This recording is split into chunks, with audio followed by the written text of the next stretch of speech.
밥은? 자정이 넘어 현관문을 열고 들어선 저를 향해 시어머니의 차갑게 식은 목소리가 떨어졌습니다. TV를 보시느라 아직 깨 있으시더군요. 어머니, 제가 늦어서 죄송해요. 혹시 저녁이... 식탁에 있으니까 알아서 먹어. 며느리 밥상까지 차려줘야 되니? 부엌 식탁위를 보는 순간 숨이 턱 막혔어요. 커다란 뚝배기에는 살점 하나 없는 감자탕 뼈다귀만 앙상하게 남아 있었고 밥통은 텅 비어 있었습니다. 접시마다 국물만 고여 있었죠. 시어머니는 팔짱을 끼고 서서 저를 내려다봤습니다. 어머니, 그런데 이건... 뭐? 밥 없냐고? 돈 벌어온다고 집에서까지 대접받으려고 그래? 제 입술이 떨렸습니다. 대형 소송 준비로 밤늦게까지 일하고 돌아온 며느리에게 뼈다귀만 남긴 식탁은 설거지하라고 남겨둔 것과 다름없었죠. 며느리 시중까지 들어야 하냐? 친정더고 좋은 집에서 산다고 시어머니를 하인 취급해? 남편은 거실 소파에 앉아 핸드폰만 보고 있었어요.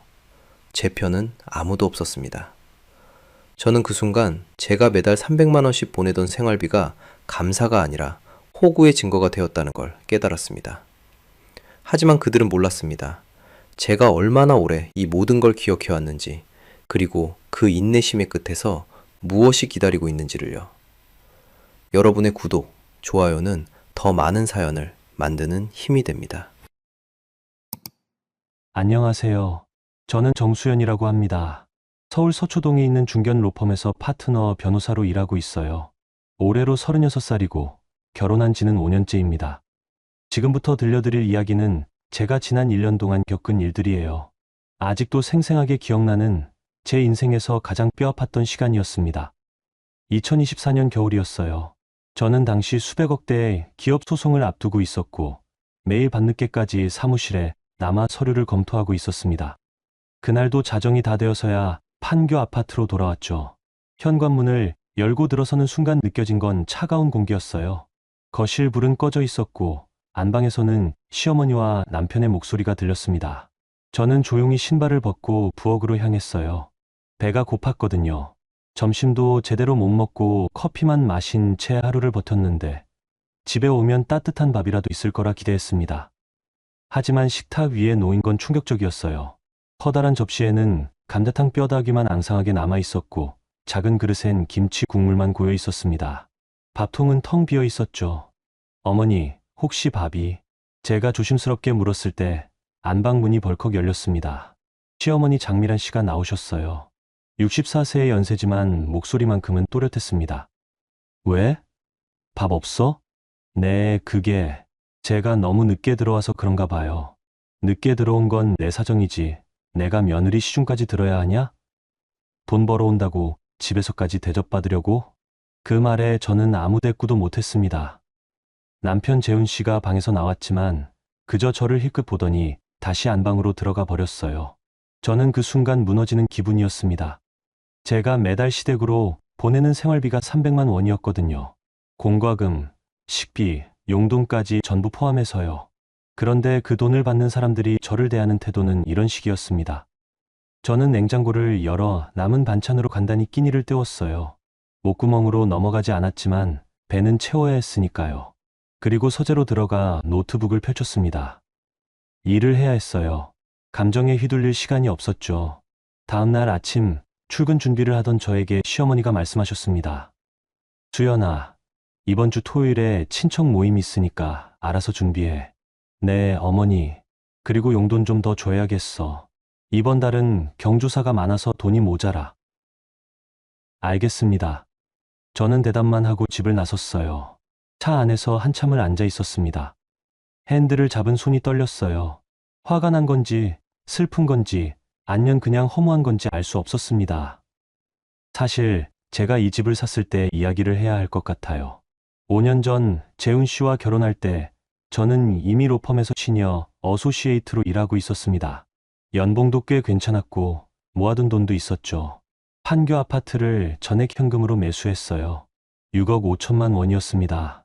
하지만 재훈 씨에게는 그 사실을 말하지 않았어요. 대신 친정에서 전세금 일부를 보태줬다고 했죠. 재훈 씨의 자존심을 생각한 거였습니다. 재훈 씨는 중소제약회사 과장이었어요.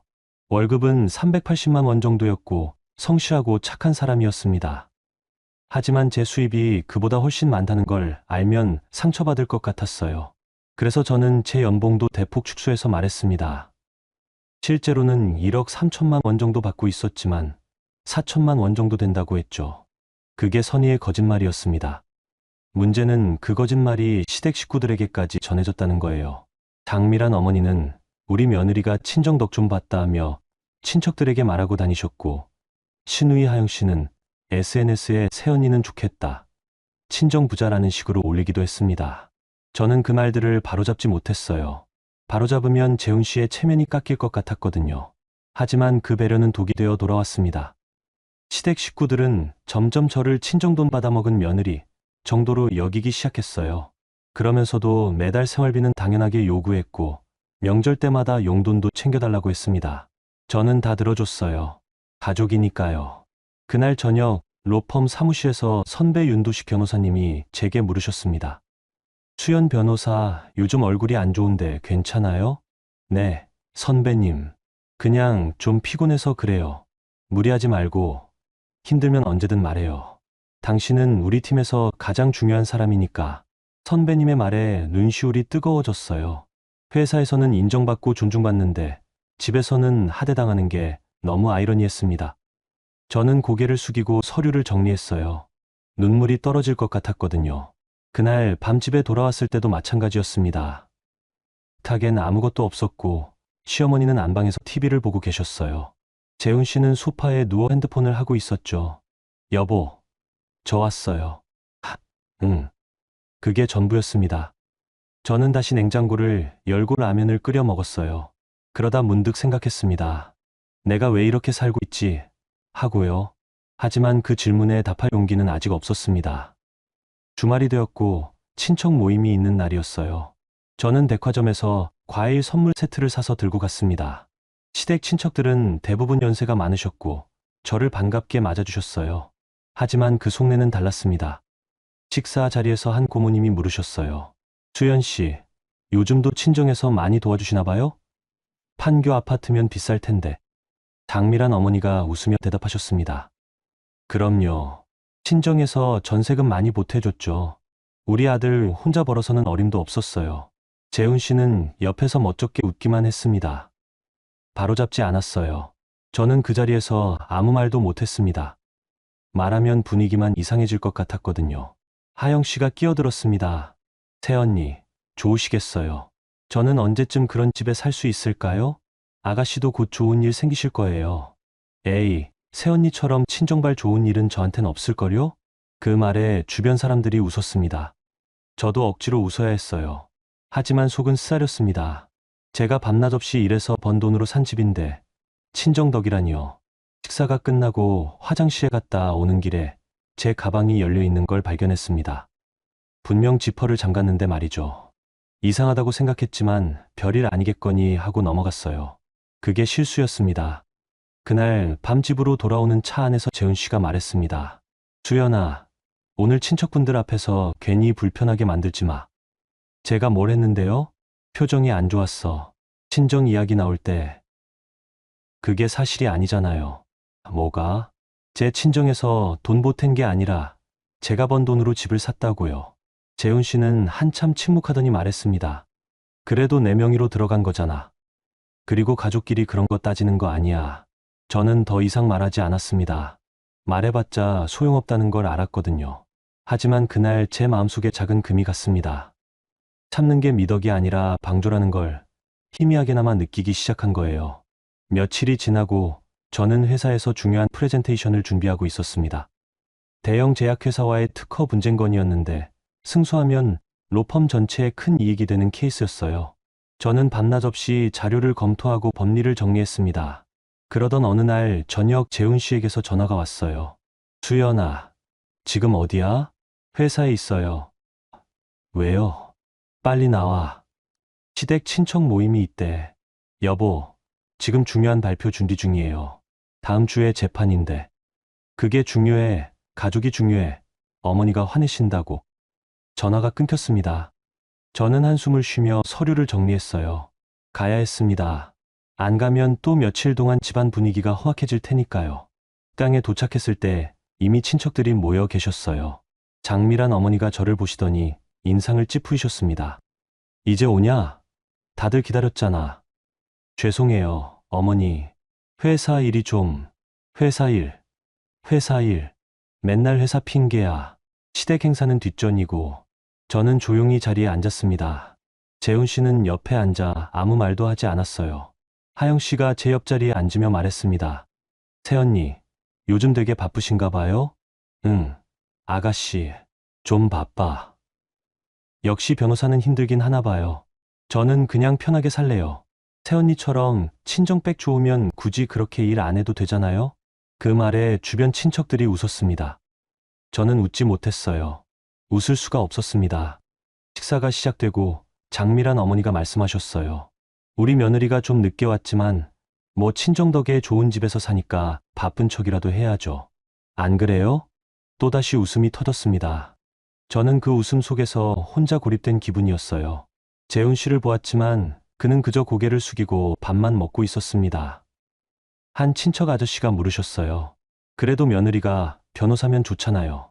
무슨 일 있으면 도움도 받고. 장미란 어머니가 대답하셨습니다. 그게 무슨 도움이에요. 겉만 번지르르 하지 집에서는 밥도 제대로 안 챙겨 먹고 돈 벌어온다고 대접받으려고만 해요. 그 말에 저는 젓가락을 놓을 뻔했습니다. 가슴이 철렁 내려앉았어요. 제가 매달 300만 원씩 보내는 사람이 저를 이렇게 평가하다니요. 하영 씨가 속삭이듯 말했습니다. 새언니, 괜찮으세요? 얼굴이 안 좋아 보여요. 응, 괜찮아. 그래도 새언니는 좋으시겠어요. 친정에서 도와주니까. 저는 다 스스로 해결해야 하는데 저는 대답하지 않았습니다. 대답할 기력이 없었거든요. 식사가 끝나고 차로 돌아오는 길 재훈 씨가 말했습니다. 수연아, 어머니 말씀에 너무 상처받지 마. 그냥 어르신들이 그러시는 거야. 여보는 왜 아무 말도 안 해줘요? 내가 뭐라고 해? 어머니 앞에서 아내 편 들면 더 이상해지잖아. 그럼 저는요? 저는 그냥 참으라고요? 가족이니까 참는 거지. 네가 좀 맞춰주면 안 돼? 저는 더 이상 말하지 않았습니다. 차창 밖을 보며 눈물을 참았어요. 그런데 그때 이상한 기분이 들었습니다. 뭔가 잘못되고 있다는 느낌이요. 제가 참는 게 미덕이 아니라 그들의 횡포를 키우는 거라는 생각이 스쳤습니다. 집에 도착해 가방을 열었을 때 또다시 지퍼가 열려 있었어요. 이번에는 확실히 이상했습니다. 제 지갑을 확인했는데 카드들이 순서가 바뀌어 있었어요. 저는 카드를 항상 같은 순서로 넣어두거든요. 직업병 같은 거죠. 혹시나 싶어 인터넷 뱅킹 앱을 열어 카드 사용 내역을 확인했습니다. 그런데 이상한 결제가 하나 보였어요. 강남의 한 명품 매장에서 120만 원이 결제되어 있었습니다. 저는 그곳에 간 적이 없었어요. 가슴이 철렁했습니다. 하지만 확신할 수 없었죠. 그냥 제가 깜빡한 걸 수도 있으니까요. 매장에 전화를 걸어 확인했습니다. 고객님, 해당 카드로 오후 3시경 핸드백을 구매하셨습니다. 혹시 구매하신 분의 특징을 알 수 있을까요? 20대 후반으로 보이는 여성분이셨고요. 키가 작으시고 그 순간 머릿속에 하영 씨 얼굴이 떠올랐습니다. 하지만 확신할 수 없었어요. 증거가 없었으니까요. 다음 날 회사에서 대학 동기 오선아에게 전화를 걸었습니다. 선아는 금융범죄 수사관 출신으로 지금은 민간 조사실장으로 일하고 있었어요. 선아야, 나 좀 도와줄 수 있어? 수연아, 무슨 일이야? 목소리가 안 좋은데. 카드 사용 내역 좀 추적해 줄 수 있어? 이상한 결제가 있어서. 당연하지. 자료 보내줘. 내가 확인해 볼게. 저는 최근 3개월간의 카드 사용 내역을 선아에게 보냈습니다. 그리고 회사 일에 집중하려고 애썼어요. 하지만 마음 한구석이 계속 불편했습니다. 그날 저녁 집에 돌아왔을 때 시어머니가 거실에 앉아 계셨어요. 수연아, 이번 달 생활비 좀 더 줘야겠어. 네. 그런데 지난달에도 추가로 드렸잖아요. 그게 언제 얘긴데. 돈이 어디 한두 군데 드는 줄 아냐? 네가 벌어오는 거 생각하면 이 정도는 해줘야지. 제가 벌어오는 거라니요. 저는 4천만 원 번다고 했는데 시어머니는 마치 제가 훨씬 더 많이 버는 것처럼 말씀하셨습니다. 어머니, 그런데 저도 여유가 많지 않아서. 여유가 없긴 판교 아파트에서 사는 주제에 친정 덕 좀 봤으면 시댁에도 좀 챙겨줘야지. 그 순간 참았던 말이 목까지 올라왔습니다. 하지만 꾹 삼켰어요. 아직은 아니었습니다. 알겠습니다. 내일 보내드릴게요. 그래. 그리고 하영이 카드값도 좀 대신 내줘. 애가 요즘 취업 준비한답시고 돈이 많이 드나 봐. 아가씨 카드값이요? 그래. 얼마 안 돼. 한 50만 원? 저는 아무 대답도 하지 않고 방으로 들어갔습니다. 그리고 침대에 누워 천장을 바라봤어요. 제 인생이 이렇게 흘러가도 되는 건지 문득 의문이 들었습니다. 며칠 뒤 선아에게서 전화가 왔어요. 수연아, 자료 분석 끝났어. 그런데 좀 이상한 게 있어. 뭐가? 네가 가지 않은 곳에서 결제된 내역이 여러 건 있어. 특히 명품 매장이랑 화장품 가게. 가슴이 쿵 내려앉았습니다. 얼마나? 지난 3개월만 봐도 약 600만 원 정도. 그리고 패턴을 보니까 같은 요일, 비슷한 시간대에 집중되어 있어. 누가 내 카드를 복제해서 쓰는 것 같은데? 그럴 리가. 수연아, 이거 심각한 거야. 신고해야 해. 저는 전화를 끊고 한참을 멍하니 앉아 있었습니다. 누가 제 카드를 복제했다는 건가요? 그리고 그게 누구일까요? 머릿속에서 하영 씨의 얼굴이 계속 떠올랐습니다. 하지만 확신할 수 없었어요. 그날 밤, 저는 하영 씨의 SNS를 들어가 봤습니다. 그리고 충격을 받았어요. 최근 올라온 게시물들에는 명품 가방, 화장품, 액세서리 사진들이 가득했습니다. 협찬 감사해요. 브랜드에서 선물 받았어요. 같은 문구들과 함께요. 저는 결제 날짜와 게시물 날짜를 대조해봤습니다. 정확히 일치했어요. 제 카드로 결제된 날, 하영 씨는 그 물건들을 SNS에 올렸습니다. 손이 떨렸습니다. 분노보다는 배신감이 먼저 밀려왔어요. 가족이라고 믿었던 사람이 저를 이렇게 이용하다니요. 하지만 아직 확실한 증거는 없었습니다. 저는 변호사였어요. 증거 없이 사람을 의심해서는 안 된다는 걸 누구보다 잘 알았습니다. 그래서 참았습니다. 조금 더 지켜보기로 했어요. 하지만 제 마음속에서는 무언가가 완전히 부서지고 있었습니다. 참는 것의 한계가 보이기 시작했어요. 2025년 초봄이었습니다. 저는 수백억 원대 기업 소송을 코앞에 두고 있었어요. 핵심 서면을 검토하고 증인 신문 준비를 하느라 사무실에서 밤을 새우는 날이 많았습니다. 윤도식 선배님도 이 건에 함께 참여하고 계셨는데 어느 날 회의가 끝난 뒤 제게 말씀하셨어요. 수연 변호사, 요즘 컨디션이 좀 안 좋아 보여요. 무리하지 말고 쉬엄쉬엄 해요. 괜찮습니다, 선배님. 이건 꼭 이기고 싶어서요. 이기는 것도 중요하지만 당신 건강이 더 중요해요. 이번 재판 끝나면 꼭 휴가 좀 다녀와요. 선배님의 따뜻한 말에 코끝이 찡했습니다. 회사에서는 이렇게 배려받는데 집에서는 왜 이렇게 외로운지 모르겠었어요. 그날 오후 핵심 증거 서류를 검토하던 중에 재훈 씨에게서 전화가 왔습니다. 수연아, 지금 당장 나와. 여보, 지금 재판 준비 중이라 정말 어려워. 다음 주가 재판인데 그런 거 나 몰라. 어머니가 친척 모임 있으니까 당장 오래. 안 오면 큰일 난다고. 여보, 정말 지금은. 그때 전화기 너머로 시어머니 목소리가 들렸습니다. 재훈 씨가 스피커폰을 켠 모양이었어요. 수연이, 지금 당장 안 나오면 이번 달 생활비 2배로 내놔. 친정 돈 받아먹고 변호사 노름이나 하면서 시댁 행사는 무시하냐? 변호사 노름이라니요. 제가 밤낮 없이 일해서 쌓아온 커리어를 그렇게 폄하하시다니요. 어머니, 지금 중요한 재판이 뭐가 중요해? 가족이 중요하지. 안 나오면 생활비 500만 원 내놔. 전화가 끊겼습니다. 저는 핸드폰을 책상에 내려놓고 한참을 멍하니 앉아 있었어요. 옆 책상에 앉아있던 후배 변호사가 조심스럽게 물었습니다. 선배님, 괜찮으세요? 응, 괜찮아. 하지만 괜찮지 않았습니다. 전혀요. 저는 그날 회의실에 혼자 남아 생각에 잠겼습니다. 제가 매달 시댁으로 보내는 돈이 300만 원이었어요. 거기다 명절마다 용돈, 경조사비, 각종 지원금까지 합치면 연간 5천만 원이 넘었습니다. 그 돈을 받는 사람들이 저를 협박하고 있었어요. 제가 번 돈으로요. 그 순간 깨달았습니다. 제가 벌어다 준 돈이 저를 올가매는 족쇄가 되었다는 거요. 그리고 더 끔찍한 건 그들이 그 돈을 당연하게 여긴다는 거였습니다. 저는 노트북을 열어 은행 계좌를 확인했어요. 시댁으로 나가는 자동이체 내역들을 하나하나 체크했습니다. 생활비, 공과금, 인터넷 요금, 렌탈료, 심지어 하영 씨 핸드폰 요금까지 모두 제 계좌에서 빠져나가고 있었어요. 그리고 선아가 보내준 카드 사용 내역도 다시 봤습니다. 지난 6개월간 제가 가지 않은 곳에서 결제된 금액이 2,400만 원이었어요.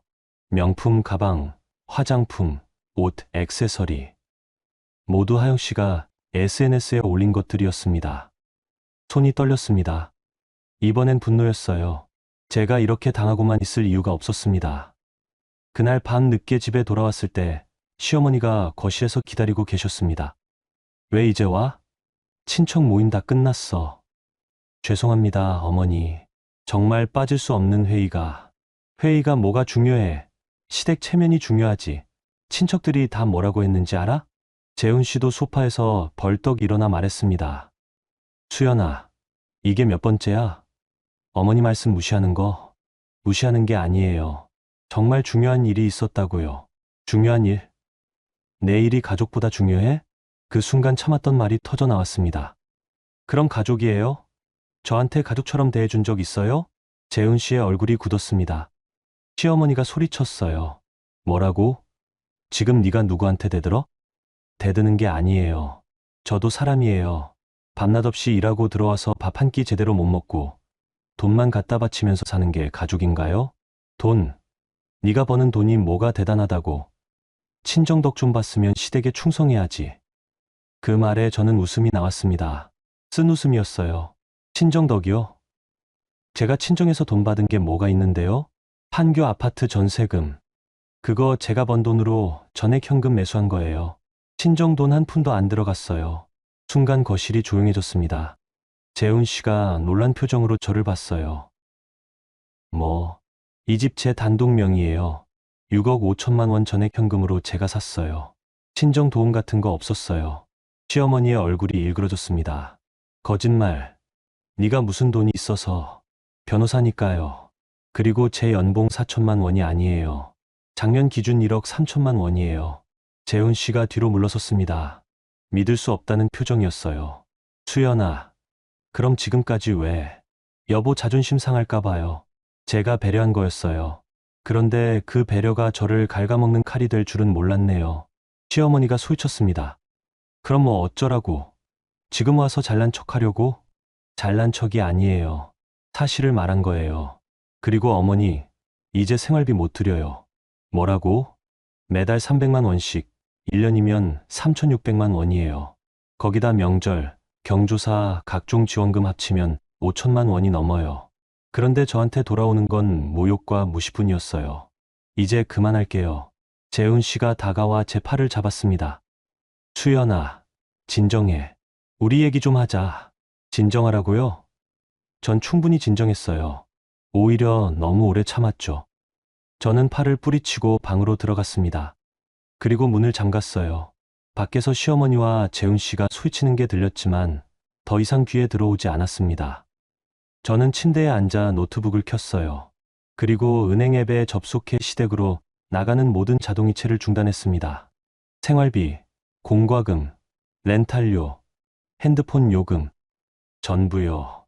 손가락이 떨렸지만 후회는 없었습니다.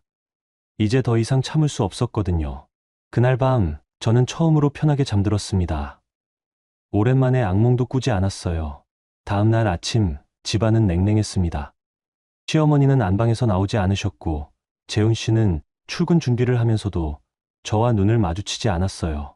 저도 아무 말 없이 준비를 마치고 집을 나섰습니다. 회사로 가는 차 안에서 선아에게 전화를 걸었어요. 선아야, 나 결심했어. 무슨 결심? 법적으로 대응하려고. 카드 복제건도 그렇고 모든 걸 정리할 거야. 수연아, 진심이야? 가족 상대로? 가족이 아니었어. 기생충이었어. 선아는 한참 침묵하다가 말했습니다. 알았어. 내가 도와줄게. 필요한 증거 전부 정리해줄게. 고마워. 선아야. 회사에 도착해 윤도식 선배님께 상황을 말씀드렸습니다. 선배님은 심각한 표정으로 듣고 계시다가 말씀하셨어요. 수연 변호사, 제 경험상 이런 케이스는 감정보다 증거가 우선입니다. 확실한 물증을 확보하고 법적 절차를 밟는 게 좋아요. 네, 선배님. 그렇게 하려고요. 그리고 개인적으로 조언하자면 이혼도 고려해봐요.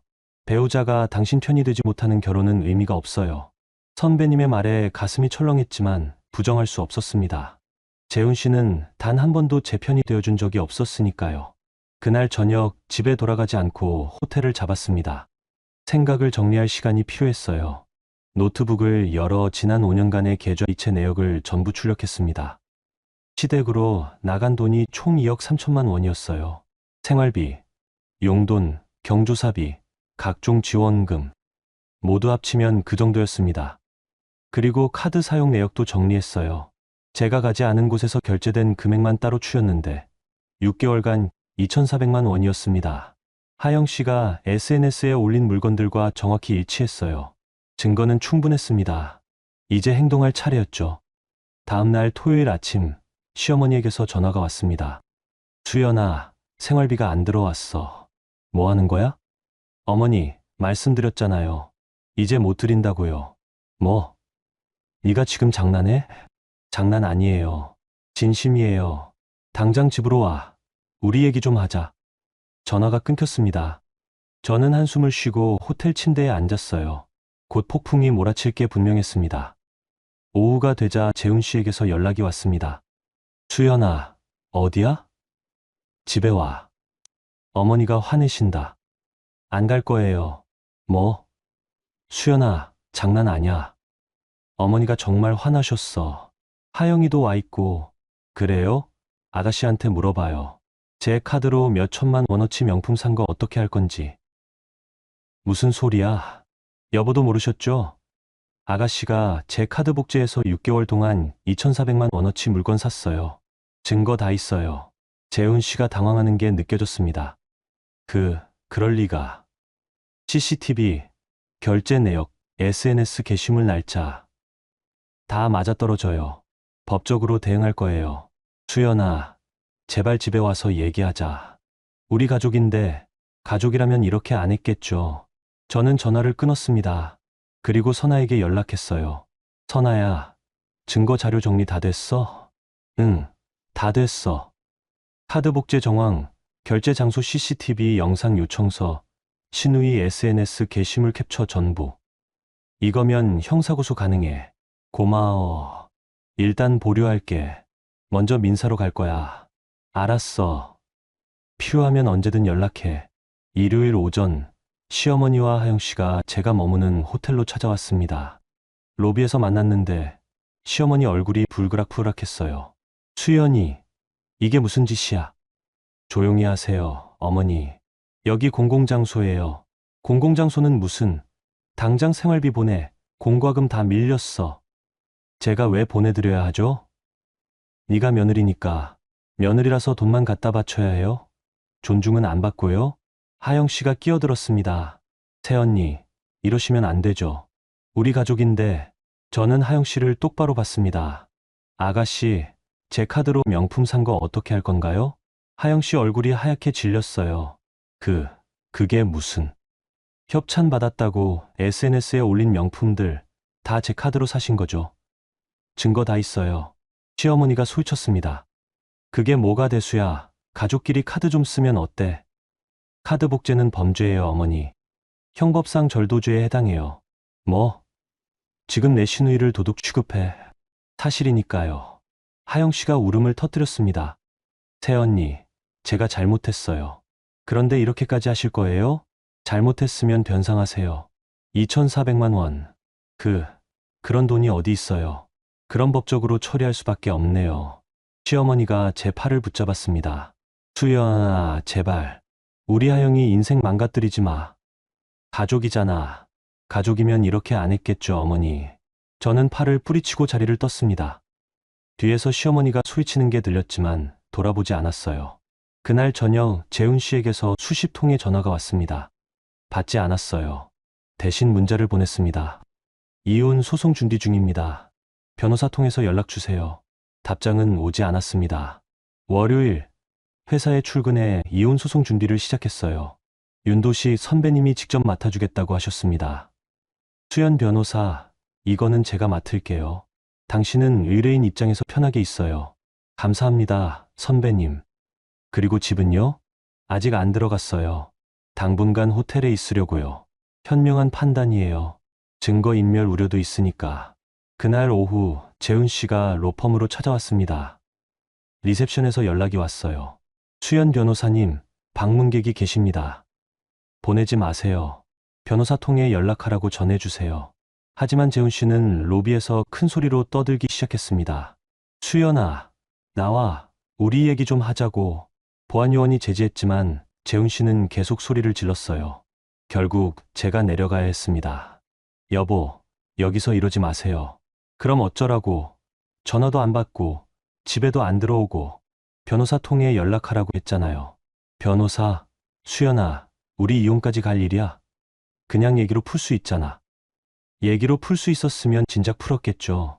수연아, 여보, 전 더 이상 못 참겠어요. 5년 동안 충분히 참았어요. 이제 그만할래요.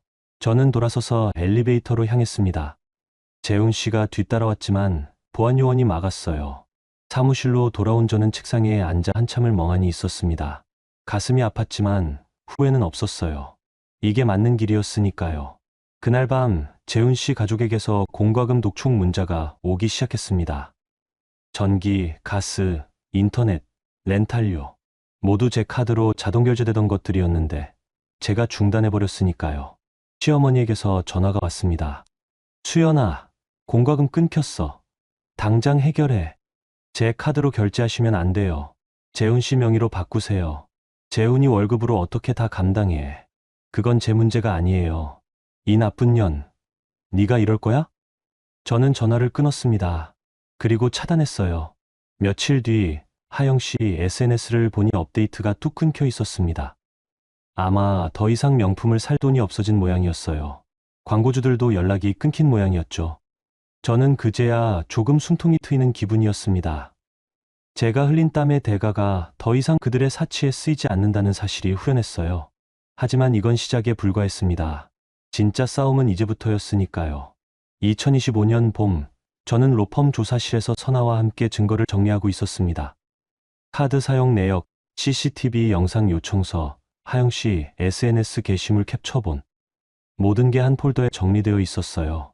수연아, 이거 봐. 패턴이 정말 명확해. 선아가 모니터를 가리켰습니다. 화면에는 카드 결제 시간과 하영 씨 SNS 게시물 업로드 시간이 나란히 표시되어 있었어요. 시간 간격이 평균 2시간 이내였습니다. 3월 15일 오후 2시 강남 명품관에서 120만 원 결제. 같은 날 오후 4시 하영 씨가 핸드백 인증샷 올림. 4월 3일 오전 11시 청담동 화장품 가게에서 85만 원 결제. 같은 날 오후 1시 하영 씨가 화장품 언박싱 영상 올림. 5월 20일 선아가 계속 읽어내려갔습니다. 저는 그 목록을 보며 분노보다는 허탈함을 느꼈어요. 어떻게 가족이 이럴 수 있을까요? 그리고 수연아, 더 심각한 게 있어. 뭔데? 하영 씨가 내 카드를 복제만 한 게 아니라 법인카드까지 손댄 것 같아. 뭐, 로펌 법인카드 사용 내역 보면 네가 승인한 적 없는 결제가 몇 건 있어. 금액이 크지는 않지만 이건 횡령이야. 가슴이 철렁 내려앉았습니다. 개인 카드도 모자라 회사 카드까지 손댔다니요. 증거 확보할 수 있어? 당연하지. CCTV 영상 요청하면 돼. 네가 그 시간에 그 장소에 없었다는 걸 증명할 수 있어. 부탁해. 선아야. 선아는 고개를 끄덕이고 다시 자료를 정리하기 시작했습니다. 저는 의자에 기대 천장을 올려다봤어요. 이 모든 게 현실이라는 게 믿기지 않았습니다. 그날 저녁 윤도식 선배님께 상황을 보고드렸어요. 선배님, 법인카드까지 손댄 것 같습니다. 선배님의 표정이 굳어졌습니다. 그건 심각한 문제예요. 회사 차원에서 고소할 수도 있어요. 일단 증거부터 확보하려고요. 잘 생각했어요. 그리고 수연 변호사, 개인적으로 조언하자면 이제 감정을 완전히 배제하세요. 이건 법적 싸움이에요. 네, 선배님. 알고 있습니다. 하지만 감정을 배제한다는 게 쉬운 일은 아니었습니다. 밤마다 잠들기 전 지난 5년이 주마등처럼 스쳐 지나갔어요. 재훈 씨와 처음 만났을 때 결혼식 날 판교 아파트로 이사 가던 날. 그때는 행복했는데 어디서부터 잘못된 걸까요? 며칠 뒤 CCTV 영상이 도착했습니다. 3월 15일 오후 2시 강남 명품관 입구에 하영 씨가 선명하게 찍혀 있었어요. 제 카드를 들고 계산하는 모습까지 확인됐습니다. 같은 시각 저는 법원에서 재판을 진행하고 있었어요. 출입 기록이 남아 있었죠. 완벽한 알리바이네. 선아가 만족스러워하며 말했습니다. 이제 어떻게 할 거야? 일단 내용 증명 보낼 거야. 2,400만 원 변상하라고. 안 하면 그때 형사고소. 선아가 고개를 끄덕였습니다. 저는 즉시 내용 증명을 작성해 하영 씨에게 발송했어요. 2주 내로 2,400만 원을 변상하라는 내용이었습니다.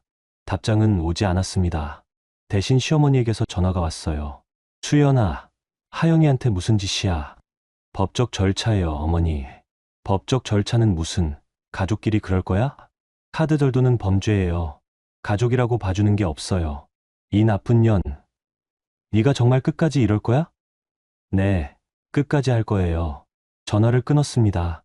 손이 떨렸지만 물러설 수 없었어요. 그날 밤 재훈 씨에게서 문자가 왔습니다. 수연아, 제발 하영이는 봐줘. 애가 아직 어려. 28살이면 어른이에요. 범죄의 책임을 져야 해요. 그래도 가족인데, 가족이라면 이렇게 안 했겠죠. 더 이상 답장은 오지 않았습니다. 며칠 뒤 하영 씨 SNS를 확인했더니 게시물이 전부 비공개 처리되어 있었어요. 팔로워들이 댓글로 왜 게시물이 안 보이냐? 협찬 끊긴 거냐? 같은 질문을 달고 있었습니다. 하영 씨는 아무 답도 하지 않았어요. 그리고 일주일 뒤 광고주 한 곳에서 하영 씨와의 계약을 파기했다는 공지가 올라왔습니다. 허위 협찬 의혹이 이유였어요. SNS에서 협찬이라고 홍보했던 명품들이 실제로는 다른 사람 카드로 산 거였으니 당연한 결과였죠. 선아가 전화를 걸어왔습니다. 수연아, 하영 씨 완전히 무너지는 것 같은데. 자업자득이야. 그래도 괜찮아? 가족인데. 선아야, 가족이라는 이유로 범죄를 봐주는 건 아니잖아. 그건 맞지. 근데 내 마음은 괜찮냐고. 저는 한참 침묵했습니다. 괜찮냐고요? 솔직히 모르겠었어요. 마음 한구석은 여전히 아팠지만 후회는 없었습니다. 괜찮아. 이게 맞는 길이야. 알았어. 그럼 계속 밀고 나가는 거지? 응. 전화를 끊고 저는 창밖을 바라봤어요. 서초동 로펌 건물에서 내려다 보이는 서울 야경이 아름다웠습니다. 저는 이 자리에 오기까지 얼마나 많은 밤을 새웠는지 몰라요. 그런데 그렇게 번 돈을 저를 무시하는 사람들에게 갖다 바쳤다니. 이제야 정신이 든 것 같았습니다. 다음 날 2주 기한이 만료되었습니다. 하영 씨로부터 아무 연락도 오지 않았어요. 저는 즉시 형사고소장을 작성했습니다. 카드 절도 및 사기 혐의였어요. 윤도식 선배님이 검토해 주셨습니다. 완벽해요. 증거도 충분하고 법리 구성도 탄탄해요. 감사합니다, 선배님. 그런데 수연 변호사 정말 괜찮아요? 이렇게 되면 신우이분이 감옥 갈 수도 있다는 거 알아요. 하지만 그게 제 책임은 아니에요. 선배님은 고개를 끄덕이셨습니다. 알겠어요. 그럼 제출합시다. 고소장이 접수되고 며칠 뒤 경찰서에서 연락이 왔습니다. 하영 씨가 출석 요구를 받았다는 내용이었어요. 그리고 그날 저녁 재훈 씨가 로펌으로 다시 찾아왔습니다. 이번에는 로비에서 떠들지 않고 조용히 면담을 요청했어요. 저는 회의실로 그를 안내했습니다. 수연아, 변호사님이라고 부르세요. 우리 이제 법적 관계니까요. 재훈 씨의 얼굴이 굳어졌습니다. 수연아, 아니, 수연 변호사님. 제발 하영이 고소만 취하해줘요. 안 돼요. 제발이야. 애가 전과자 되면 인생 끝나. 그건 본인이 선택한 결과예요. 수연아. 재훈 씨가 책상을 쳤습니다. 저는 눈 하나 깜짝하지 않았어요. 감정 조절 못하시면 나가주세요. 미안해. 근데 정말 안 되겠어? 안 돼요. 2,400만 원 변상하면 고소 취하 고려해 볼게요. 그런 돈이 어디 있어. 그럼 법정에서 보죠. 재훈 씨는 한참을 저를 바라보다가 결국 고개를 떨구고 나갔습니다. 저는 그 뒷모습을 보며 아무 감정도 느끼지 못했어요. 이미 마음이 다 식어버린 거죠. 그날 밤 호텔 방에서 혼자 와인을 마셨습니다. 쓰라린 맛이 목구멍을 타고 내려갔어요. 하지만 후회는 없었습니다. 저는 제대로 된 길을 가고 있었으니까요. 초여름이 왔습니다. 저는 여전히 호텔에서 지내고 있었고, 재훈 씨와는 변호사를 통해서만 연락하고 있었어요. 이혼 소송은 본격적으로 진행 중이었고, 하영 씨 형사 사건도 수사가 시작되었습니다. 그러던 어느 날 밤, 로펌 보안팀에서 긴급 연락이 왔어요. 수연 변호사님, 지금 사무실로 와주실 수 있으세요? 긴급 상황입니다. 무슨 일이에요? 침입자가 있었습니다. 가슴이 철렁 내려앉았습니다. 저는 즉시 택시를 잡아타고 회사로 향했어요. 사무실에 도착했을 때 보안팀장과 경찰이 기다리고 있었습니다. 무슨 일이에요? 오늘 밤 11시경 누군가가 수연 변호사님 사무실에 무단으로 침입했습니다. 누구요?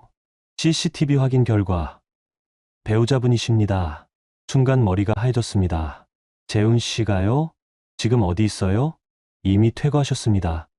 하지만 CCTV와 출입 기록이 모두 남아 있습니다. 보안팀장이 모니터를 돌려 보여줬어요.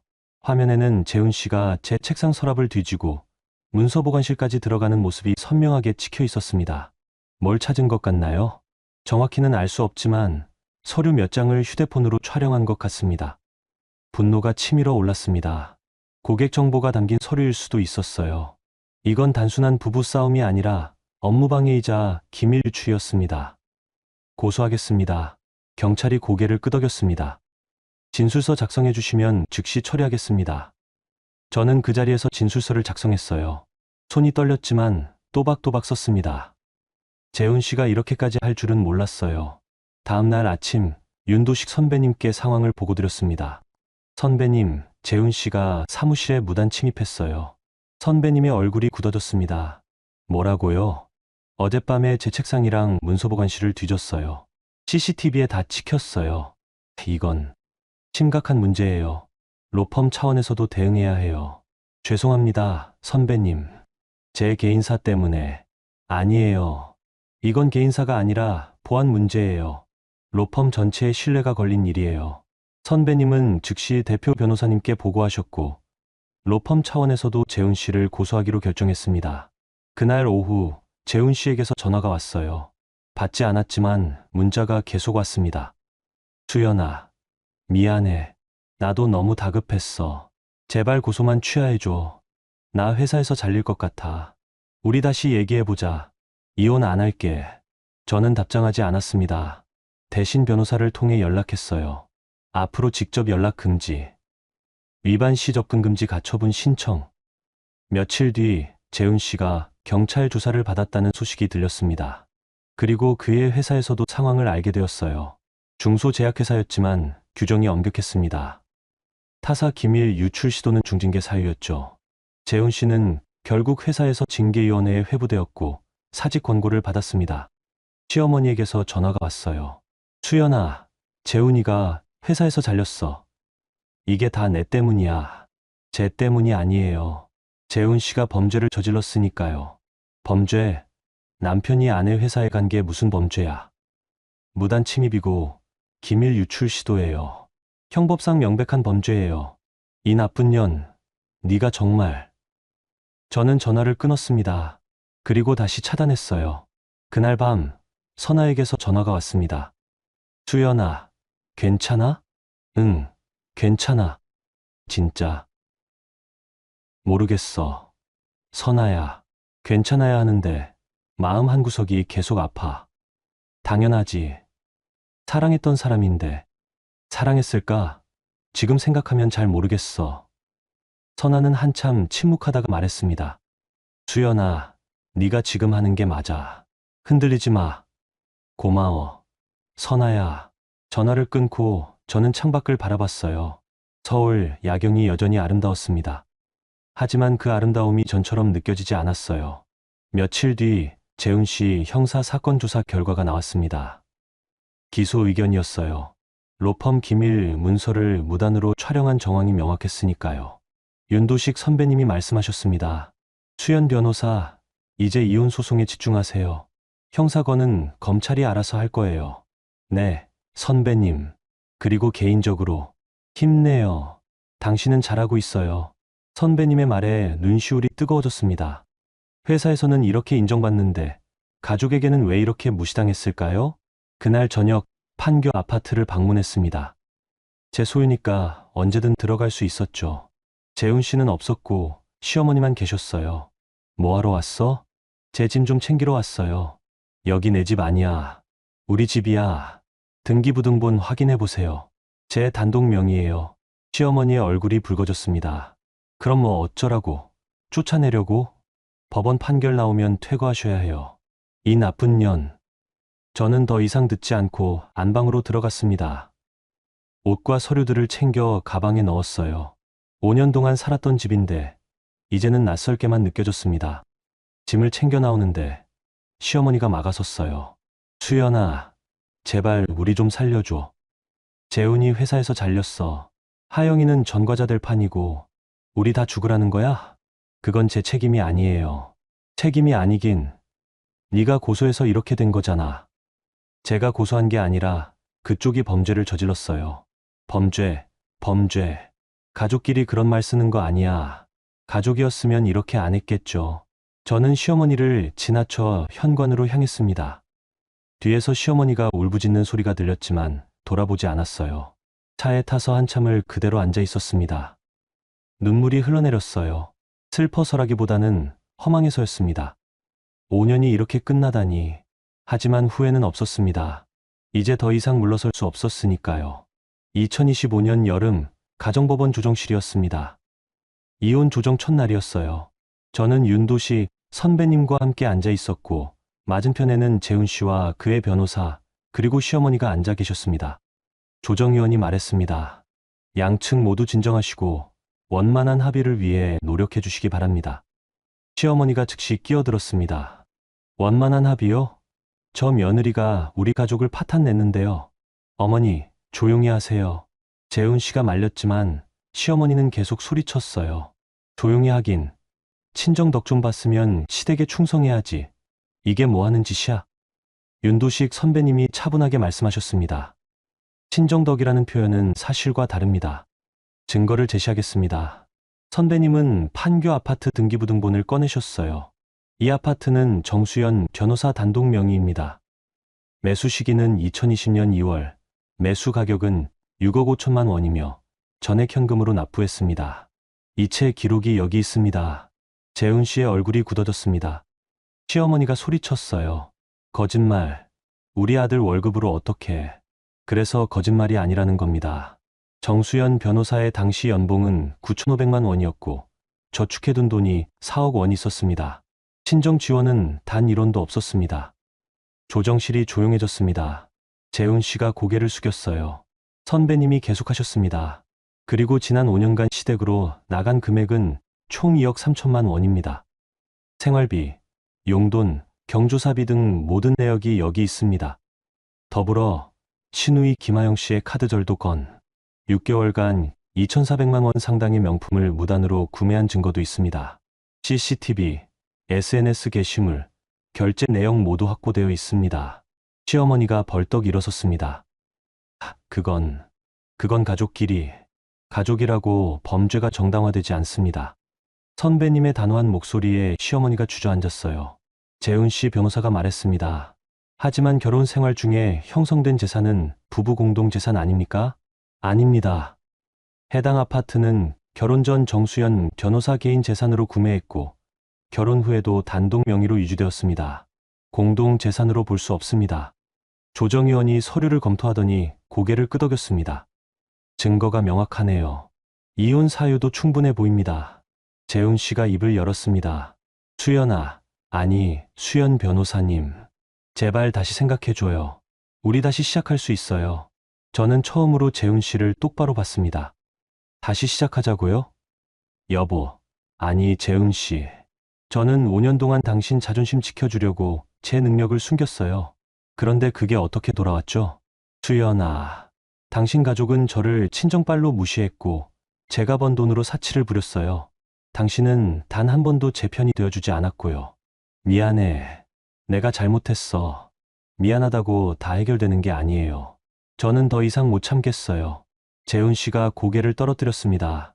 시어머니가 다시 소리쳤어요. 그래도 가족인데 이렇게까지 할 거야? 저는 시어머니를 봤습니다. 어머니, 가족이라는 건 서로 존중하고 배려할 때 의미가 있는 거예요. 한쪽만 참고 희생하는 건 가족이 아니에요. 그럼 우린 어떡하라고? 재훈이 회사에서 잘렸어. 하영이는 전과자들 판이고, 그건 스스로 만든 결과예요. 시어머니가 울음을 터뜨렸습니다. 하지만 저는 흔들리지 않았어요. 이미 마음의 결정을 내렸으니까요. 조정위원이 말했습니다. 양측의 입장 차이가 크니 조정은 어려울 것 같습니다. 본안 재판으로 넘어가는 게 좋겠습니다. 동의합니다. 윤도식 선배님이 고개를 끄덕이셨습니다. 조정은 결렬되었고 본안 재판 날짜가 잡혔습니다. 한 달 뒤였어요. 조정실을 나서는데 재훈 씨가 뒤따라왔습니다. 수연아, 잠깐만. 뭐예요? 정말 이렇게 끝내야 해? 네, 우리 좋았던 시절도 있었잖아. 저는 한참을 그를 바라봤습니다. 좋았던 시절이라 있었나요? 지금 생각해보면 잘 기억이 안 났어요. 재훈 씨, 저는 당신을 사랑했어요. 하지만 당신은 저를 존중하지 않았어요. 그게 전부예요. 수연아, 그리고 제발 이제 그만 연락하세요. 법정에서 봐요. 저는 돌아서서 걸어갔습니다. 뒤에서 재훈 씨가 뭐라고 부르는 소리가 들렸지만 돌아보지 않았어요. 한 달 뒤, 본안 재판 날이었습니다. 법정은 긴장감으로 가득했어요. 저는 증인석에 앉아 선서를 했습니다. 양심에 따라 숨김없이 사실 그대로 말하고 재판부가 물었습니다. 원고, 이혼을 청구한 이유가 무엇입니까? 배우자와 그 가족의 지속적인 모욕, 경제적 착취, 그리고 배우자의 범죄 행위 때문입니다. 구체적으로 설명해 주십시오. 저는 차분하게 증언했습니다. 5년간의 일들을, 생선뼈만 남은 저녁 식탁을, 친정빨이라는 모욕을, 매달 나간 300만 원을, 하영 씨의 카드 절도를, 재훈 씨의 사무실 침입을, 모든 걸 증거와 함께 제시했어요. 재판부가 고개를 끄덕였습니다. 피고 측, 반론하십시오. 재훈 씨 변호사가 일어났지만 할 말이 없었어요. 증거가 너무 명확했으니까요. 원고 측 주장을 일부 인정합니다. 재판부가 물었습니다. 피고, 할 말 있습니까? 재훈 씨가 일어났습니다. 판사님, 제가 잘못했습니다. 하지만 다시 기회를 주십시오. 이건 기회의 문제가 아닙니다. 법적 판단의 문제입니다. 재판부는 잠시 서류를 검토하더니 말했습니다. 판결은 2주 뒤에 선고하겠습니다. 법정이 끝나고 저는 선배님과 함께 법원을 나섰어요. 수연 변호사 잘했어요. 이기는 거예요. 감사합니다, 선배님. 그런데 마음은 괜찮아요? 모르겠어요. 후련하기도 하고 슬프기도 하고 당연해요. 5년이라는 시간이었으니까요. 저는 고개를 끄덕였습니다. 그리고 하늘을 올려다봤어요. 여름 하늘이 너무 파랗게 느껴졌습니다. 2주 뒤 판결이 선고되었습니다. 이혼을 허가한다. 재산 분할은 원고 단독 소유를 인정하며 피고에게 위자료 5천만 원 지급을 명한다. 또한 피고 및 피고 가족은 원고 소유 부동산에서 3개월 이내에 퇴거할 것을 명한다. 법정이 술렁였습니다. 시어머니가 울부짖었어요. 안 돼. 우리 어디 가서 살아. 하지만 판결은 확정되었습니다. 저는 이겼어요. 법정을 나서는데 재훈 씨가 멀리서 저를 보고 있었습니다. 저는 잠시 그를 바라봤어요. 그리고 돌아서서 걸었습니다. 이제 정말 끝이었습니다. 2025년 가을이었습니다. 판결 후 3개월이 지났어요. 저는 퇴거 집행 현장에 있었습니다. 집행관, 경찰, 그리고 이삿짐 업체가 함께 왔어요. 판교 아파트 앞에 섰을 때 복잡한 감정이 밀려왔습니다. 5년 동안 살았던 집이었으니까요. 하지만 이제는 그냥 건물일 뿐이었어요. 초인종을 눌렀습니다. 시어머니가 문을 열었어요. 얼굴이 많이 초췌해 보였습니다. 왔구나. 네, 어머니. 정말 이렇게까지 할 거야? 법원 판결이에요. 시어머니는 더 이상 말하지 않고 안으로 들어갔습니다. 집행관이 따라 들어갔어요. 거실에는 재훈 씨와 하영 씨가 앉아 있었습니다. 둘 다 많이 지쳐 보였어요. 재훈 씨는 아직 새 직장을 구하지 못한 상태였고, 하영 씨는 형사 재판을 앞두고 있었습니다.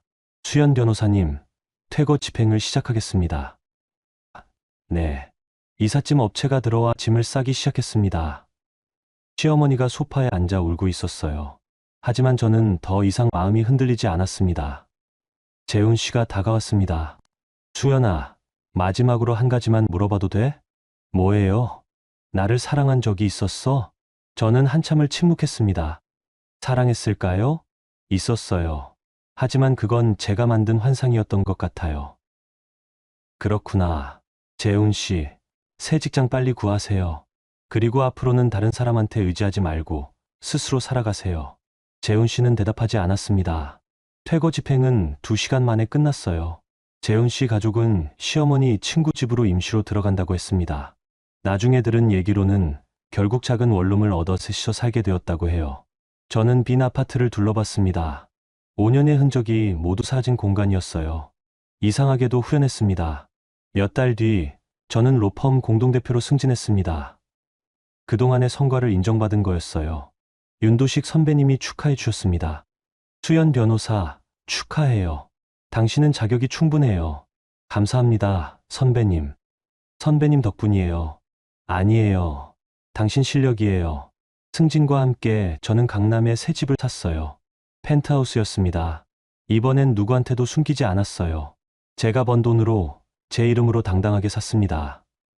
입주하는 날, 선아가 집들이 선물을 들고 왔어요. 수연아, 축하해. 진짜 멋진 집이다.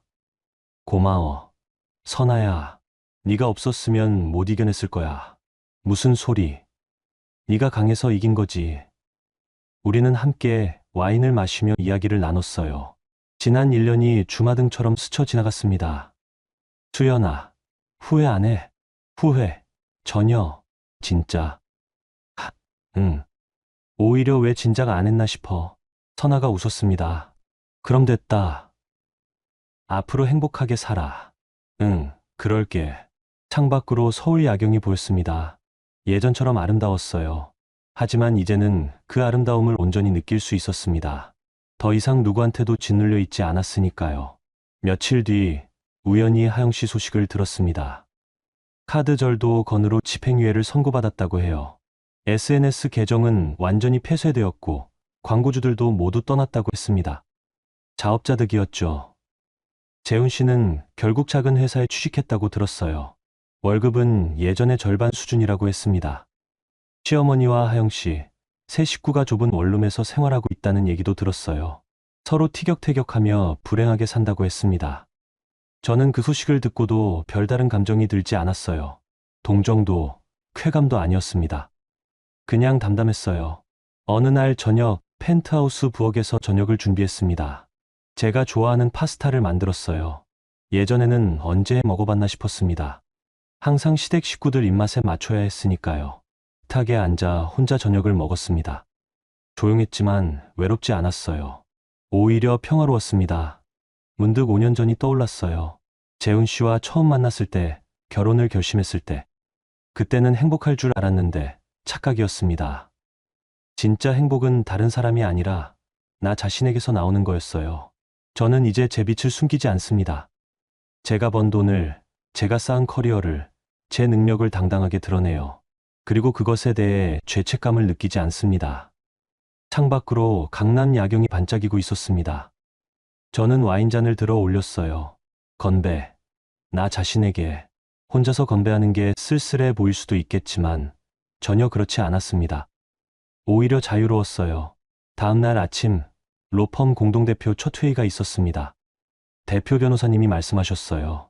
수연 변호사, 앞으로 중요한 케이스는 당신이 주도해 주세요. 네, 대표님. 최선을 다하겠습니다. 회의가 끝나고 윤도식 선배님이 말씀하셨습니다. 수연 변호사, 정말 멋져요.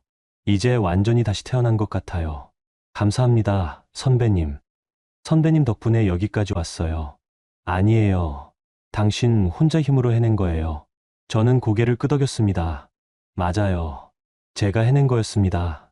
그날 저녁 집으로 돌아오는 길에 판교 아파트 앞을 지나갔어요. 예전 집이었죠. 지금은 다른 가족이 살고 있었습니다. 창문에 불이 켜져 있었어요. 저는 차를 세우고 잠시 그 집을 바라봤습니다. 5년의 세월이 거기 있었어요. 하지만 이제는 그냥 지나간 시간일 뿐이었습니다. 저는 다시 시동을 걸고 강남으로 향했습니다. 제 집으로요. 1년 전 생선뼈만 남은 저녁 식탁 앞에서 무너졌던 제가 이제는 제 식탁에서 제가 원하는 음식을 먹고 있습니다. 1년 전 매달 300만 원씩 갖다 바치며 모욕당했던 제가 이제는 그 돈을 제 미래에 투자하고 있습니다. 변화는 쉽지 않았어요. 아팠고 힘들었고 외로웠습니다. 하지만 후회는 없어요. 전혀요. 창밖으로 서울이 반짝이고 있었습니다. 저는 미소 지었어요. 이제 제 인생은 진짜 제 것이니까요.